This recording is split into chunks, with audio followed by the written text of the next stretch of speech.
kind of is when I realized that that's what God was doing with us. That He was actually utilizing me in my brokenness because I wasn't the man that raised me. I wasn't raised by my father or my mother. I actually lived with my grandparents. And my grandfather, who raised me, he was born in 1915. One Think about five? that for a moment. Yeah, 1915. Oh And wow. so he actually just passed away last year at 102 years old. So Wow. what he instilled in me though was a real old school ethic and an old school value for work and things like that. Now, what he didn't instill in me was the ability to necessarily communicate things. Okay, because he came from a generation that said, you do it because I said it, and that's pretty much that. However, what I learned over the years, what I learned through experience and time and dealing with additional people, with other people, was that it's not just enough to teach your children what to do. You need to teach your children why they do it. So essentially, you have to teach your children how to think. If you teach them how to think, then they'll be able to take care of themselves long after you've gone on. But if you only teach them what to do, then when you're gone, they're going to have to try and look to somebody else for the answers instead of figuring things out for themselves.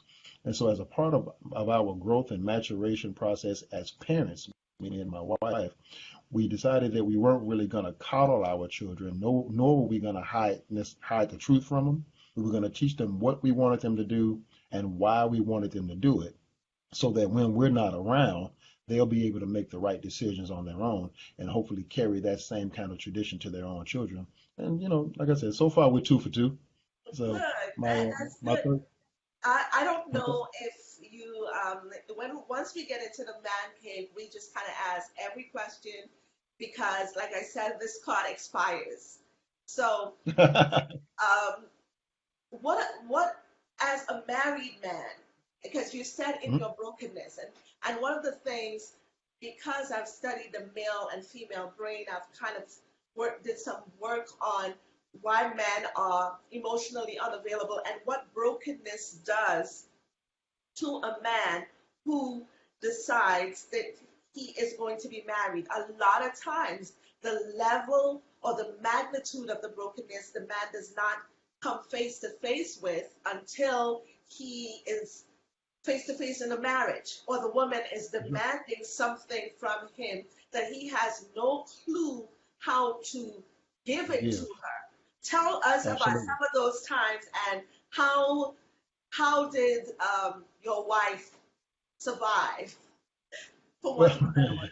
okay, okay. So those first 4 or maybe 5 years, those first 3 or 4 years, I would say, were really really rough in our marriage because I was trying to be uh, my grandfather, right? So I was trying to be a husband that was born in 1915 to a wife that was born in 1973, and that Wow. doesn't work at all but that was the only model of a successful marriage that I had.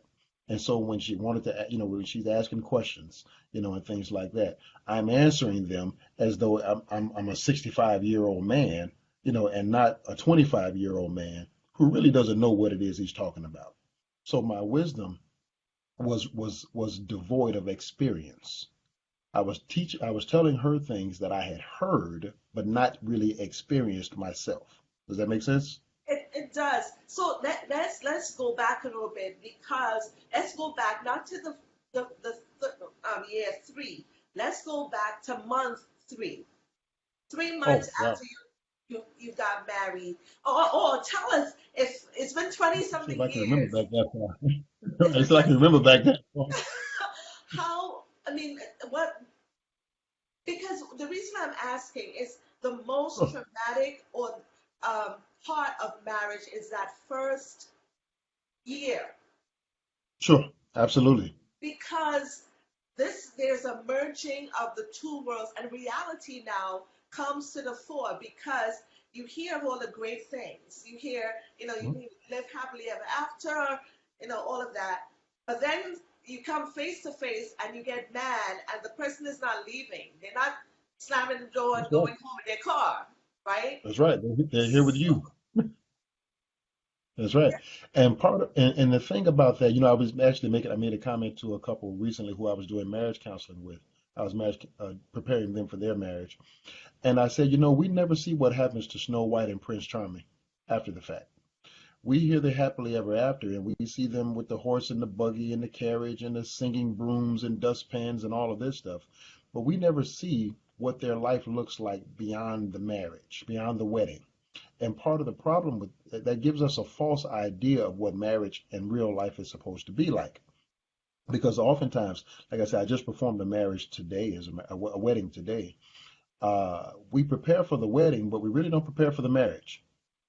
And that's one of the things that, we spend a lot of time and money and effort and energy on the wedding, and very little on the actual marriage itself. Even most Okay. marriage counseling sessions are about 7 to 8 hours. Well, you spend more time than That's that looking for your dress. right. Can I sneak a question in there? Because again, I told Go you for it. once I'm in the man cave, I'm just like, let me ask all You're the right. questions. When a woman is thinking about marriage, she's thinking about um, the bridesmaid. She's more thinking about the wedding, the Mhm. all making sure Sure. all the I's are dotted. The man, from what I heard, and I want you to verify, the man is thinking not necessarily of the marriage itself, but the whole idea of finally this is going to be, I'm going to be able to have a great sexual experience with my wife. Or those people who said that, are they wrong? But is the man really not thinking about, he's not thinking about his tubs, he's not thinking about sex, he's thinking about how am I going to build a home? That's What's what he's thinking prominent about. in his Now, mind at well, that let's. point? Well, the first thing that you said about them thinking about the sex. That's true too. And more than one thing can be true at the same time. I We got are you. think we're thinking. Yeah, we're thinking. We're all. Let's be clear. We're always thinking about sex. Okay, Even it's as a it's pastor never. and a man of God. I've got five sons. Okay, sir. All All right. right. Okay, I got you. I Okay. got you. All right. So somebody was thinking about something somewhere. Um, And so we're always there. We're never too far away from it. Let's be clear. But now we are also thinking about the functionality of the role of a husband. Okay, what is it that I need to do to be a good husband, to be a successful husband? Okay, I need to make sure that I'm providing whatever it is that I can provide. I need to make sure I'm doing that. I need to make sure that I'm home, spending time with my wife and children. Okay, I got that squared away. I need to make sure that the house is in reasonable repair. You know what I mean? It's usually the functionality of the role that we spend a lot of time dwelling on and thinking about. We spend very little time thinking on the actual quality of the relationship Really? because we assume, yeah, we don't think a whole lot about that because we assume that the quality must be pretty good because you said yes, right? Okay. So we can't be doing everything wrong. You said yes. Now the thought process becomes this, and you can correct me where I'm wrong on this. Most of the time, it seems like after marriage, the women expect certain things to go to a higher level. Is that correct or Absolutely. incorrect? Yeah, that's very correct. Okay, And last night we talked, the brother that was with us, he talked about the analogy he used was Clark Kent and Superman. sure. The, right. So during the dating process, the man presents himself as Superman. Superman. That's right. Yeah, I'm going to show he's you all my best qualities. right. And then if we get married, and then 3 months after, Superman does not come out as often. We're Well, stuck with Clark Kent. we're stuck with Clark Kent. That's absolutely right. It was an old comedian, not an old comedian, but a comedian made a joke one time. He says, when you're dating somebody, you're not dating the real person, you're dating their representative. And that's a very true statement because in that process, we're trying to win you. It's like going on a job interview, and the job interview person asks you the question. They say, okay, what are the things that you don't do so well? And what do we say? Oh, I'm too committed. Oh, I'm too Right. dedicated. Oh, sometimes I work too hard. Because we are never going to show you if we're trying to get the job. we're never going to show you the things that we don't do so well. So We're not going how to show does you that, Clark Kent. so from a man, because one of the things we want to talk about is the man's, the man listening to his wife. That's a Sure. question that we have from the sisters. So here's what I'm gathering so far. Go A for it. man comes into a relationship, he is broken. He does not have a blueprint as to what to do in the relationship. Sure. He's not thinking as much about how to make this relationship right. He's thinking about things, the house, the Mhm. bills. He's thinking about that. The Mhm. woman now, we were talking about Abigail and her husband Nabal, and Yeah, he is doing something that seems to jeopardize the household. And absolutely. so she takes it upon herself, and it seems, if you kind of look at the context of the scripture, it seems like the people in the household knew if they wanted to get something done that they go to Mhm. her, because when they That's right. came back after they observed that conversation between Nabal and David, come back And and say, David. Mhm. right, he said, we're in trouble now. That's right. Right, they said it's they said it's neighbor gonna get us all killed. yeah, all of us killed. And so in that, there's some things that I believe that Abigail did wrong. That she It did doesn't what? say that she did wrong. She did not confer with her husband. And No. this is the premise that we want to talk on. Maybe she felt that he would not listen. There are times when a wife may know that what the direction that the family is going would be detrimental, whether financially, sometimes even physically. Mhm. How does she communicate that to this man who's broken, this man who has no blueprint, who's says whatever I say you do? How Mhm. do how does she communicate so that he hears? And I want to say this word nicely, Right. hears and Absolutely. complies. Well, right. That nice Well, word. let's be clear about a couple of things first of all. He may hear you, but it doesn't mean that he's going to comply. Okay. Why? He, huh? Because Why? he may not agree with you. Okay. What if he may not agree if she's wrong? It does. Would he take time to assess and Now weigh that's a it whole out? different. Now that's a whole different question. Most men. Now, are we still talking about Abigail and Nabal? Yes. Okay. Let's use Nabal as an example. Now Abigail, for example, as a part of it, Abigail knew that Nabal was a fool. As a matter of fact, in that particular passage of scripture, I believe it's in First Samuel around chapter 25 or so. I believe it's First Samuel 25 or so. She knew that she was dealing with a fool because if at some point in time, I think that whole interchange between her and King David takes place between verses 23 or 24 all the way down to like verses 31 or 32, something like that. But at some point during that conversation, she tells him that, my husband is a fool. Okay, his name means fool and he's true to it. Okay, so she understood exactly who she was dealing with. So as opposed to in this particular moment, we say that she handled it wrong.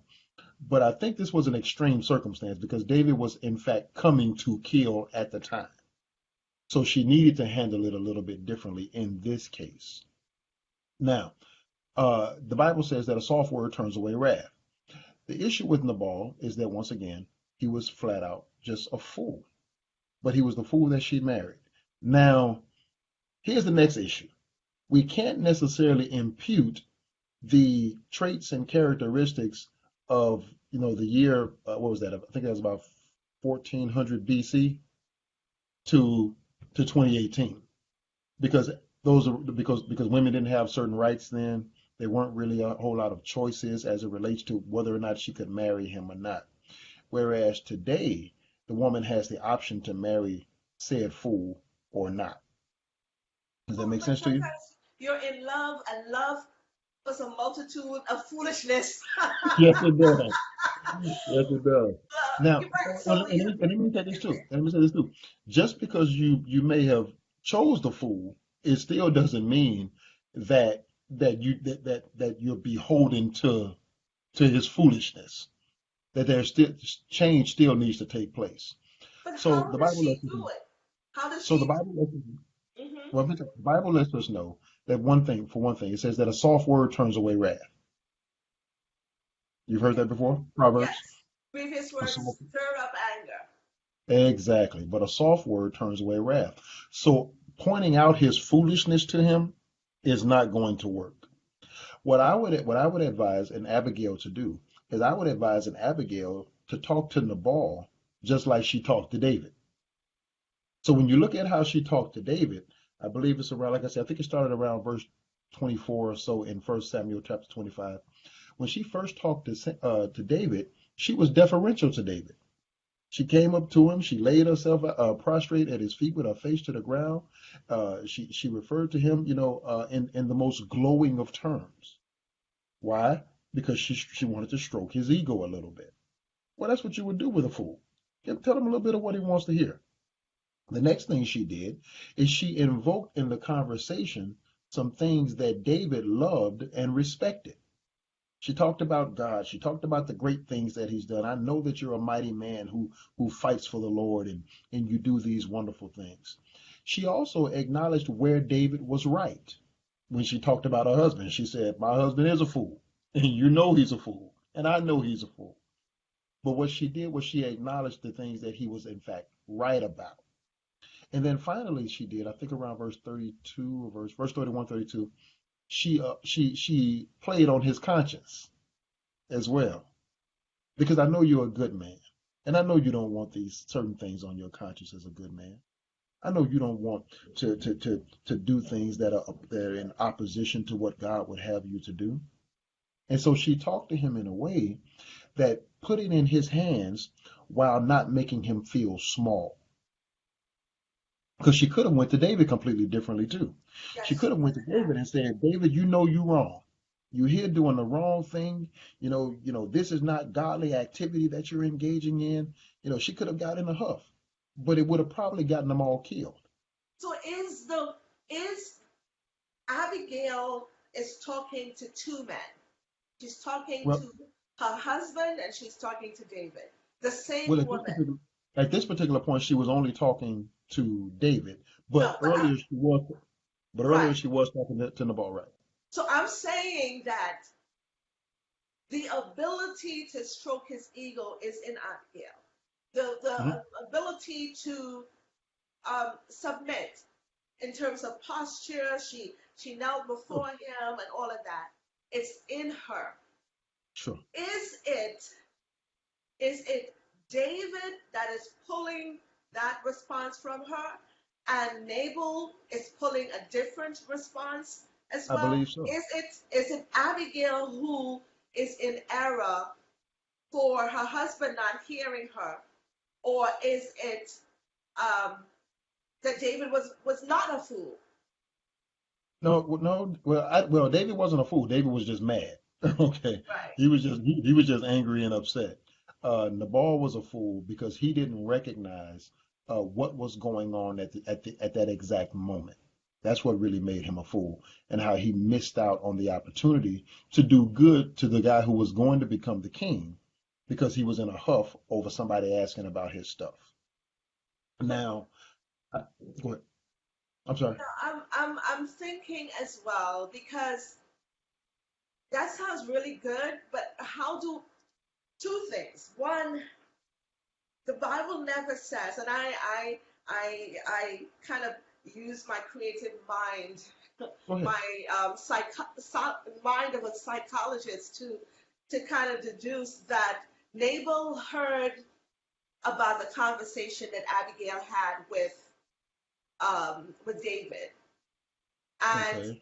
his pride was affected so badly that it gave him a heart attack, and he died out of disrespect. he died he died out of disrespect because after she tells him what That's she's hilarious. done, it's he's gone. He's like, boom, I'm so Hmm. man, why does a man, so we're coming to 2018. We're in a house. We've been married for a while. I'm an educated woman. My husband, everybody on the job trusts me. I run a company with, 70, 80 people, and they trust my judgment. I come home, and my husband is trying to make a decision about, let's say, something financial, and I Sure. give my input, and he shuts Mhm. it down. He Okay. shuts it down. I We're driving down the road. I've been down this road forever, and I'm telling him, honey, we should turn left here. He shuts it down. Okay. I'm not raising my voice. I am not being disrespectful, but some way he does not seem to want to hear me. How do Okay. I communicate to my man? So, and not just my husband. I'm talking about my male boss, my male children, my uncle, man, so that they Hmm. would take directions from a female. What does she have to do? Okay. So we need to define the hat that we're wearing at this particular time then. Because when we say just, there are different ways to communicate to different men at different stages and ages and walks of life, and based on your relationship with those men. So there's not going to be one answer. There's not going to be a one size fits all answer. Okay, so let's Okay. zero in on the husband. Okay. So let's zero in on the husband then. We need to talk with him about X issue that's going on in the house, Yes. right? Uh-huh. The first thing that I would say to do is to prep him for the conversation. Okay. I would simply I would set a time to talk if that's at all possible. Because one of the things that we hate to do is to be asked to think about something when we have purpose not to think about anything. Okay, break that down. Break that down. Okay. So I heard one guy refer to it as the compartmentalization in men's minds. Okay. Where we've got the box for the wife, the box for the kids, the box for the job, the box for the education, the box for the rent and the lights and whatever it is, right? And we have another box in our brains, which we love. We would love to spend the most time there we could, and it's called the nothing box. And so when a woman says, "Well, what are you thinking about?" and we say nothing, that's literally what we mean, nothing. Now, if we're sitting there, for example, watching TV, just watching a TV show, and you come and say, "Listen, we need to talk about X, Y, and Z," and we say, what we just heard you tell us is we've got to come out of the nothing box and now think about something. You see? But and it may be important. So It may when it you may very well be to you. to, to the family. It may very well be to the family, but is it crucial at this moment? So why is it different when the man wants to talk about a serious issue? He does not seem to have to go through the same proverbial hoops that we have to go through. Because Why? we're different. Because we're different. That's a hard one to take there, I know. I But the know. reality You see, I'm and, swallowing and, really hard. and it's not a different in terms of better or worse or higher or lower. It's just a different in terms of the way we process and deal with things. We're just different about how we handle things. And so when we've got an opportunity to be inside of our nothing box, we want to stay inside of our nothing box. Now, if you want to pull us out of our nothing box and get the best out of us at the same time, then we need to set a time to be prepped for dealing with something. And so you say, okay, hey, listen, we got there's an issue coming up. I'm gonna give you, a day to think about it or a couple of days to think about it, but we need to talk about, you know, the kids' tuition payment is coming up, and we need to have a conversation as to how we're gonna figure that out. Let's sit down and talk tomorrow evening, maybe around 7 o'clock. What does that look like for you? How do you feel about that?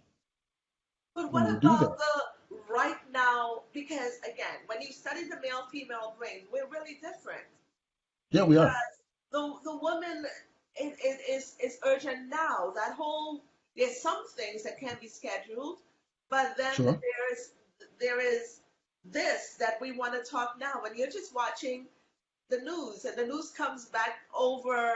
I mean, it is a replay every 10 or 15 minutes. So can Yeah, you, but yeah, but this is my nothing time.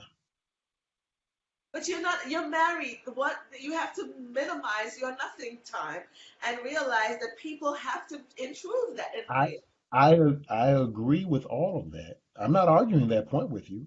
I'm just telling you what's best practice if you want to get the right answer for your question, for your situation. Here's another I want to find out. So, um, one of my clients is, her husband is a painter, So does you well, portrait. just before you go back, just before you go back, I just want to make sure I was clear on that. The first thing that I would say is to make sure that you're prepping him for the conversation that is coming, because one of the things that I know is now I'm going to go back to your analogy. Mhm. One of the things that I know though about us as men is we want time to think about things because your brains are always thinking about everything at the same At the time. same time. Yeah. We are not. And so oftentimes when you bring something to us, this may be the first time that we've actually had to actually sat down and said, okay, let me think about this whole thing. And so then when you give us that prep time, now we're coming to the table with you and we're ready to have the conversation. Yeah, Okay. someone says that we need to learn to enter the nothing box without disturbing the stuff that is in there. So there's nothing in there. That's right. So That's you have right. to get into the nothing box and With don't with disturb nothing. anything, which is your nothing. Don't mess with my nothing. So so Okay. we're So the walking thing. away understanding that when it is really important, we can prep. So maybe we can call, on the on his way home and say, I want to talk to you about that. Would that work, or does it have to be a 24-hour ahead of time? No, it doesn't have to be a 20. I mean, you'll know that based on your relationship with your husband or with your man. You'll understand what those time frames look like and how much prep time he may need. He may only need 10 minutes. He may only need 5 minutes. But then he may need, 6 or 7 hours. You may need to tell him in the morning and we'll talk about it this evening or that kind of deal. But that's based on a case by case situation of you knowing knowing whether or not you married Nabal or not. So what are there times, since this is a partnership, are there Sure. times that he would come out of the the box? Because it seems like the woman has to facilitate that. If she wants peace in the home, she has to Mhm. facilitate that nothing time. Yeah. Are there times that he would volunteer to come out of that spot and have that conversation immediately? I Yeah, mean, and he's absolutely. there present. I mean, like Absolutely. 100%. Absolutely. Absolutely. But that all absolutely would. But there are just times when that really depends on the urgency of the moment. Who determines urgency? Well, you determine your level of urgency and he determines his. Ooh, That's guys, just you see that's why just marriage is not something that you just put on a nice dress and that's it. See, this is the no, it's not. inner And nuances of the relationship. absolutely. And let me say this too as well. One of the things that I think that would benefit women in terms of peace of mind, okay, is sometimes in certain issues and certain situations to do less, to do less. See, What what does happens that is mean? this. Huh? What does that I'm mean? sorry. That means, you know, uh, if everything doesn't get done today, what happens? Do we lose the house tomorrow? Do the wheels fall off of our life if everything doesn't get done today? Now, here's what happened. Here's what I mean by that as well when I say do less.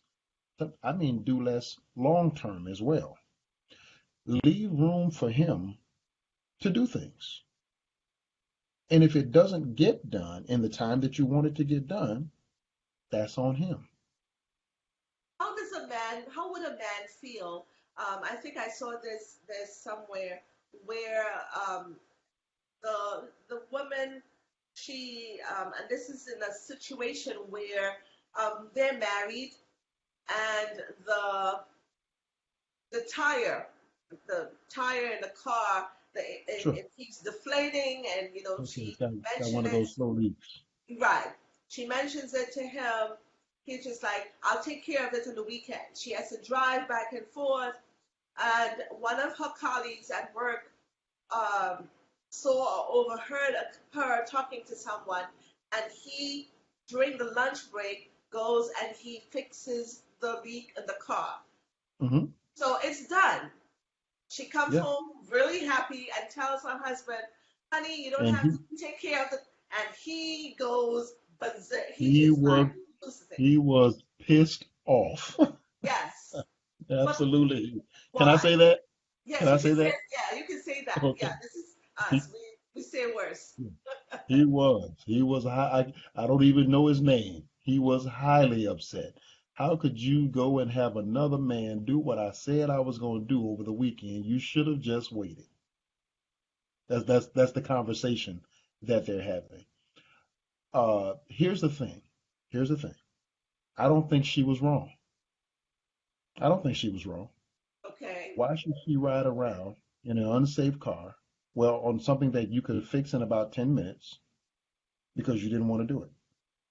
Next time, he'll get up and fix it. Because he was in this nothing place and his Yeah, nothing box, and and he needed to come out. he He needs to needed to come come out. out. But There's no way why there's no get way that ticked should have been off? allowed to wait until the weekend. Right. That's Exactly. because our ego is hurt, though. The reason he got upset about it is because his ego was bruised. Because now you have found out that I'm replaceable. Woo. Okay. When you were solely dependent on me to do it, it was fine. I'll become Superman on the weekend, and I'll fix the tire and I'll be the hero. Well, now you have found somebody that can be Superman on Wednesday. Well, who's Superman on Wednesday? That's an issue for us. And so yeah, so his ego is bruised because he's found out that he's not doing something that can't be done by someone else who's just willing to get up and go and do it. But it's interesting, and I'm glad that you said that she didn't do something that was wrong. No, she didn't do Um, anything that was wrong. as far as she's concerned, she the problem for the woman is the tire. It's not really who does it. It's just I No, need this fixed. I just want it fixed. Right, I just want it right. fixed. I don't want to ride around on on an unsafe tire. I don't want to keep going to the gas station every other day trying to fill it up with air. I don't want to go through all those problems. I don't want to ride around with the fear that this thing might just be going all the way down to the rim while I'm on the expressway going to work, or if I get stuck in traffic or anything. Fix the tire.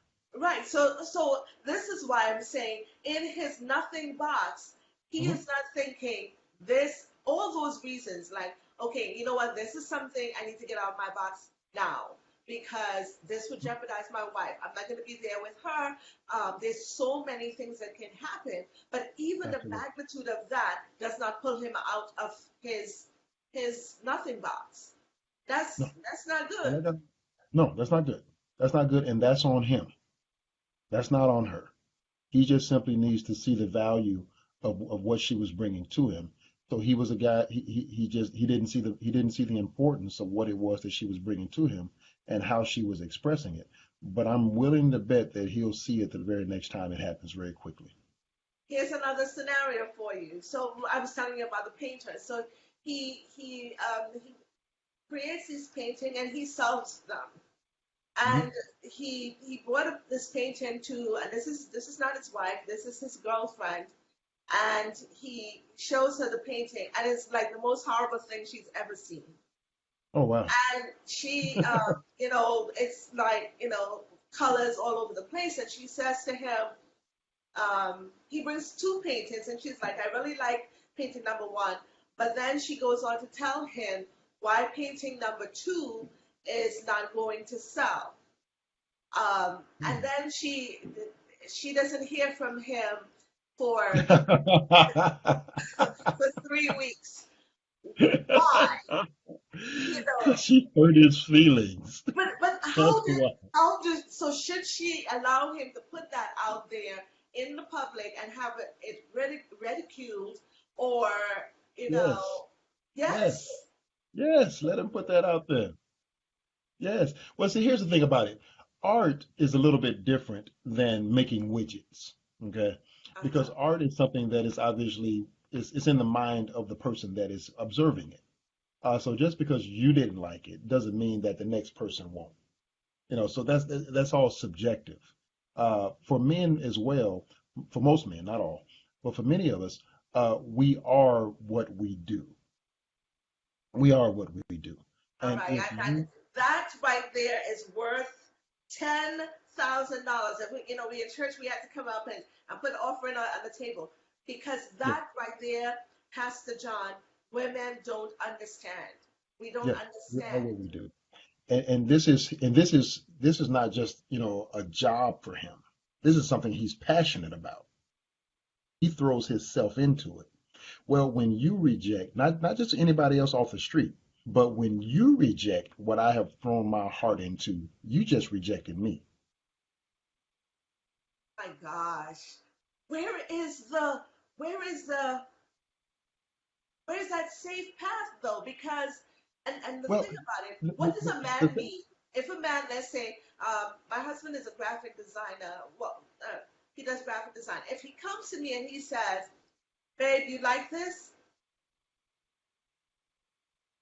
Do I have to elasticize the truth? Do I have to, no, you say elasticize the truth. yes, stretch it so far?" We don't say lie, but we No, no, no, no, no, elasticize no. it, Well, what you want to do is be wise in your words. Your words have the power to propel him to great heights. Propel him to the greatest. He will think that he can jump off the top of the Empire State Building and survive if you say it to him the right way. Uh, and your words also have the power to destroy his ego in a way that it cannot be put back together again. And so you want to be wise with your words. Um, and so I think that the artwork, let's go back to the artwork for a moment. I think that the artwork, I think that that's a very interesting piece. It seems to me like it's probably going to be a really eclectic person that will see the value and the interest in buying that. But those people are out there, and if you want to put it up, I think it's a good idea. Okay, all right. So let's push the envelope with that a little bit. The person is a pastor. The man is a pastor, and his grammar is really off. His grammar is, Okay. really, really off, and he puts the Right. was with the I word, that kind of thing. got you. Now, again, we're dating, we're getting to know each other, we're not quite as marriage, we're hoping to get to that place. And Sure. but when I sit in a congregation, you look at the other people around and you see them snicker, or people elbow Mhm. each other while he's talking. How do Mhm. I bring up that conversation to him and not bruise him, or even worse, end our relationship where he doesn't feel that I'm supportive? Well, the first question is, does his conversation embarrass you? It's embarrassing because, and all of this is hypothetical, Sure, sure, sure, sure, I know. it's embarrassing because I see people laughing. I see people, and I know I can help, Hmm. because it's not the content or the content of what he's saying that is Hmm. wrong, but it's Right, just it's the way. little things that probably based on where he grew up, he may have been, like me in the Caribbean, we say things differently. You know, Sure. I had to get the school gave me a speech coach to kind of change some of the words. So how do I, and he's not noting, he's not conscious that this is not the right Sure. way to pronounce the words. Hmm. Okay, so he's a wise guy. He understands exactly what it is that he's trying to communicate. He's just not using the proper vernacular to communicate it. Right, The or question, misusing words. misusing words, things like Yeah. that.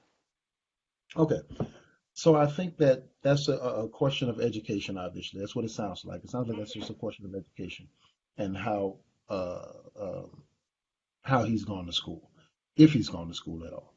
In which case, you might need to once again begin with the ego. Okay, everything starts there. You know, you raise a lot of very good points, and I think that there are some people, um, even of a higher education, who would love to get your points if if you were communicating it in a language that they could understand. Have you ever thought about going back to school, maybe to hone some of those things that you're already saying, so that you can say them in ways that other people can get it as well? And Pastor John, he sits there with you and he says, yes, thank you so much for that. And then he does not call you for 4 weeks because, again, it's like, who you think you are? Because you went to, you have a doctoral degree, you think that you know better than me. I've been preaching for 14 years. Oh, 14 whole years, huh? 14 whole years. Yeah, all your life. I get it. You know, like I said, the male ego is extremely fragile. It's extremely fragile. So because But the woman but let feels me like now you have to sit there and let it go, and yep, is I that don't I what we don't think should she do? has to do that. I don't think she has to do that either. But I do think that what she should do, once again, this kind of goes back to that original point as well as prepping him for the conversation, asking for the permission to have a hard conversation. Ah, I like that. Ask for permission to have a difficult conversation. Once he gives you, because he's going to give you permission because he doesn't want to seem weak. Okay, so he's gonna say, yeah, we can talk about whatever you want to talk about. What I'd like to talk to you about, and then you go into whatever it is that you need to talk to him about. You know, but you How make do sure that you're you doing it how do you within your verify that he is not going to cut you off? Because men stonewall. all of that's a part of the original let's have a conversation though. Listen, I want to have a hard conversation with you, and I know that it's going to be a tough conversation, but I need you to understand where it's coming from with me. I'm here for you. I'm on your team. If love is a part of it, I want you to know that I love you. I'm your number one fan. I'm this, that, and the other for you. You know, and even if you decide you want to go in a different direction than what I'm going to suggest, I'm still going to be here for you. That's That good. gives him the freedom now to make a decision on his own. And because he knows that you got his best interest at heart and you're going to be there with him, ride or die, so to speak, he's going to be more apt to want to listen to what you've got to say. That's good. That right there, because it's a real problem. Um, Yeah, because one of the things that Proverbs talk about is that we are supposed to come into the wise woman builds, the wise woman builds, yeah. and so we know everyone talks about how we break down a man, but a lot of us want to build him up. Mhm. But sometimes in pointing out those things, he is receiving it as a negative. But the way, and when we were in the man cave last year, someone else said that. So, ladies, this is the truth. We cannot hear this. Someone Mhm. last year said, ask permission to speak. Get to In that, that place. Right. mhm. So we're saying, can we have a hard conversation? And Let's have some correct me if I'm permission. wrong. So we're saying to him, honey, babe, boo, I want to have a conversation with you. It may be a difficult conversation, but you got to know that I love you. And the only reason I'm having this conversation is because I love Exactly. you and I care about you. And I don't want us to break up because of this. Can we say that at the end there? Tag that on? Exactly. I don't, Exactly. I don't want You you to know, be but you mad put at me. I don't want you to be mad at me. I don't want you to not call me. I don't want you to shut down on me. I want you to be able to talk to me and know that I'm going to be here for you. Because one of the things you have to understand about men is that we fear rejection. We are absolutely afraid of rejection, and we want to know at the end of the day that we've got somewhere to come to. We want to feel safe with you. And if we feel safe with you, then we'll begin to open up to you. But if we don't feel safe, forget about it. What makes a man feel not safe? Um, Demands, uh, placing too many demands on him makes him not feel safe. In terms of the things like demanding certain levels of communication that he doesn't feel comfortable giving yet, that makes him not feel safe, um, or feel unsafe rather. Other things that don't make us feel safe. If you talk a lot about us to other people, we will rarely, if ever, share our hearts with you then, Oh my because gosh. we don't want to share our hearts, period. Anyway, if I feel like I tell you something and you're going to tell your mama or your best friend or this or that or the other one, I may never open up to you, never, because I'm worried about if I show my vulnerability to you, you're going to take it and run this direction with it. All right, That's we one of just the have, reasons. go Okay. ahead. I was No, going to I say don't. that's one of the reasons Mhm. that people recover from the death of a spouse more readily than divorce.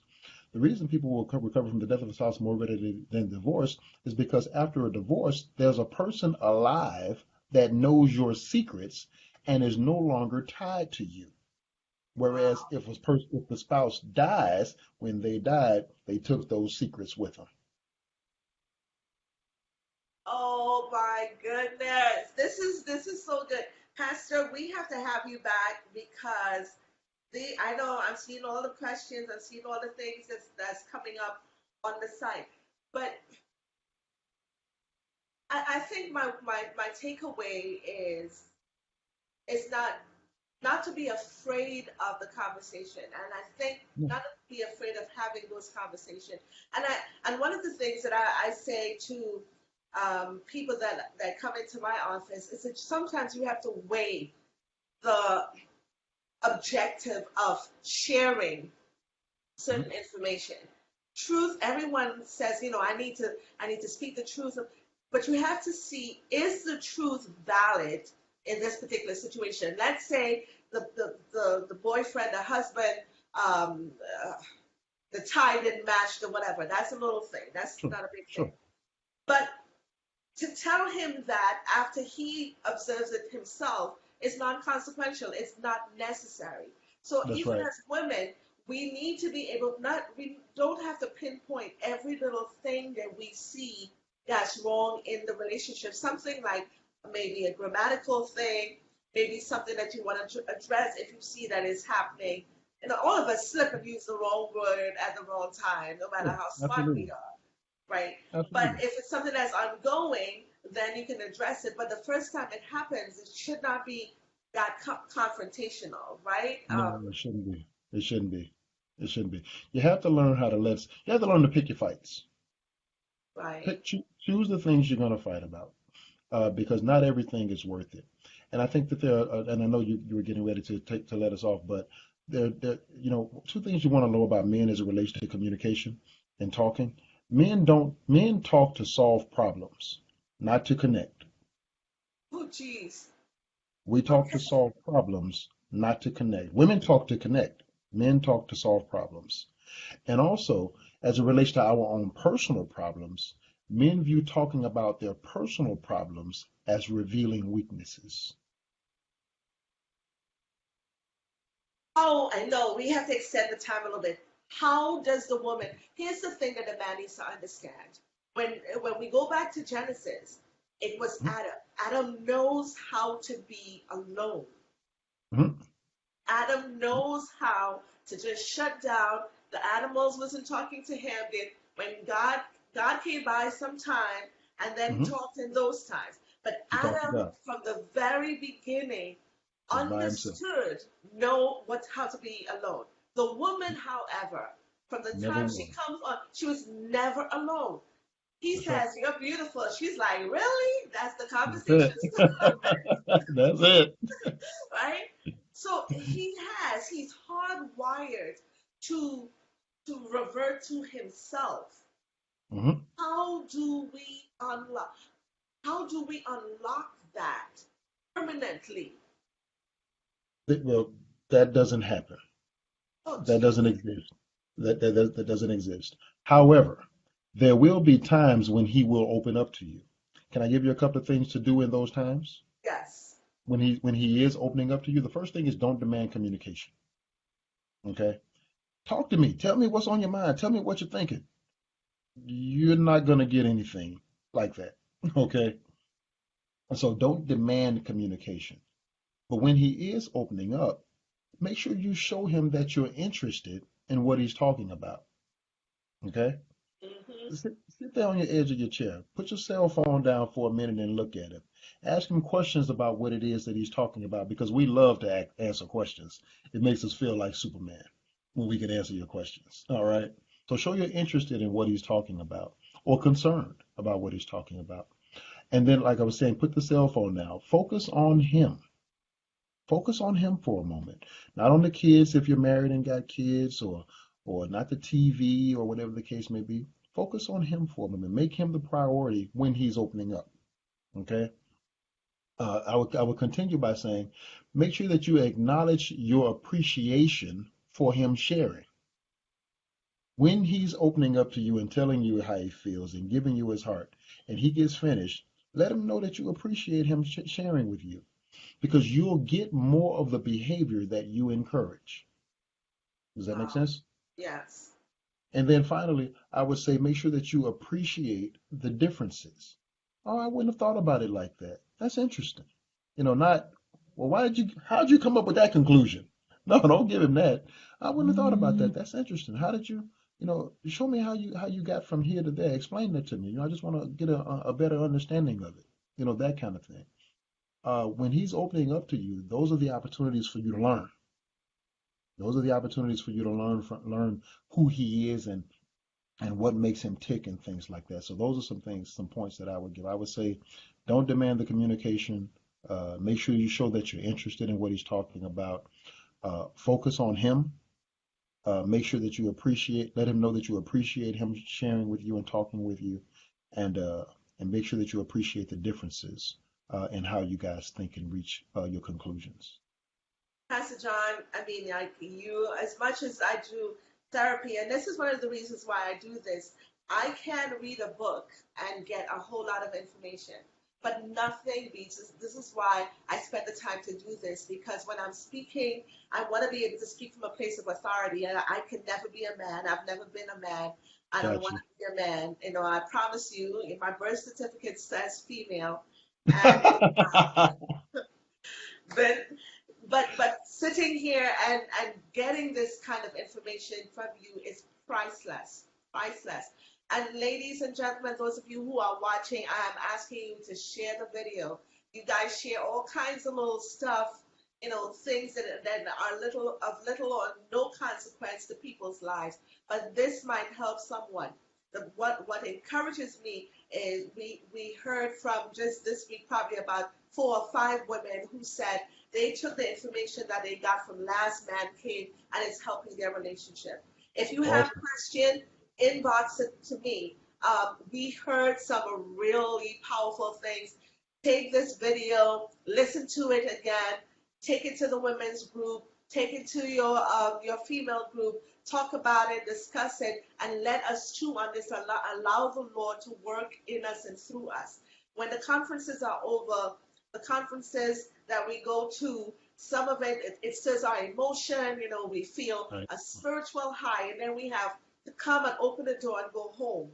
And for a That's right. lot of people, home is a battleground. Yeah, Home is the place where things are not working. So that's what right. we're doing is that we're bringing to you not just what you should do. You hear me asking, and I ask all the men. I know what we should do, but tell us how. Break it down, put it into bite-sized pieces. And Pastor John, you did a phenomenal job. I'm going to be calling on Thank you. you again. One of Thank the you. things is once you become my friend, you should ask Charles and Bruce and some of the other people. I pull on my friends like I need you now. Somebody canceled. I need you now. Thank you so much for Absolutely. sharing your time and give our regards to your wife. Ladies and gentlemen, Absolutely. that's all for tonight. We're going to be on tomorrow night. I'll share with you who my guest is going to be. And we're booked for the entire week And then we're going to go into next week. We're going to do this until September 30th. Any Oh, final wow. words, Pastor? Any final words from you? You know what? Just take your time. Don't give up on us. We're worth the work. Because when you get in good with us, you're in for life. Good. Thank you so much. Bye, guys. Until later. Bye bye. Pastor John, Bye-bye. I'll give you a call tomorrow. And thanks again for everything. Blessings. Absolutely. Bless you, Doc. Thank you.